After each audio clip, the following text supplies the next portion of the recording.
મહેસાણામાં ઉર્જા બચાવો અભિયાનના લીરે લીરા જોવા મળ્યા। ધોળે દિવસે આંબેડકર બ્રિજ પર લાઇટો ચાલુ છે। એક તરફ ઉર્જા બચાવવા રાજ્યમાં અભિયાન ચાલી રહ્યું છે, બીજી તરફ ધોળા દિવસે બ્રિજ પર 40 કરતાં વધુ લાઇટો ચાલુ છે।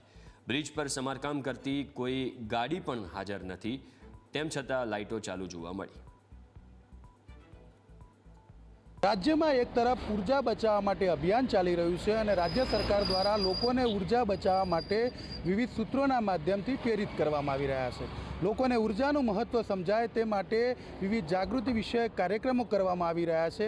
ઉર્જા બચાવો, ઉર્જા આપને બચાવશે, આ સૂત્ર વચ્ચે મહેસાણામાં સાવ ઉલટી ગંગા વહી રહી છે। હું આપને મહેસાણાના આંબેડકર બ્રિજના દ્રશ્યો બતાવી રહ્યો છું કે જ્યાં રાત્રિ દરમિયાન પ્રકાશ મેળવી શકાય તે માટે લગાવેલા વીજ પોલ ઉપર ધોળા દિવસે વીજળી ચાલુ છે। આપ જોઈ શકો છો આંબેડકર બ્રિજના જે વીજ પોલ છે અને ત્યાં જે લાઇટ લગાવવામાં આવી છે, ધોળા દિવસે આ લાઇટો ચાલુ છે। આ જે આંબેડકર બ્રિજ છે, આંબેડકર બ્રિજ ઉપર લગભગ 100 કરતાં વીજ પોલ છે અને 100 કરતાં વધુ વીજ પોલ ઉપર દિવસે એટલે કે ધોળા દિવસે તમામ વીજ પોલ ઉપર જે લાઇટ છે એ લાઇટ ચાલુ રાખવામાં આવી છે। અહીં જે ઉર્જા બચાવવાનું જે અભિયાન છે એ અભિયાનના લીરે લીરા ઉડી રહ્યા છે। અહીં હાલમાં કોઈ રિપેરિંગ કામ નથી ચાલી રહ્યું કે નથી કોઈ બીજી અન્ય કોઈ ક્ષતિ।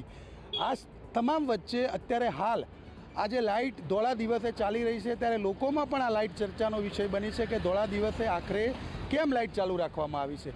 લોકોના ટેક્સના પૈસામાંથી મહાનગરપાલિકા દ્વારા આ બિલ ચૂકવવામાં આવે છે।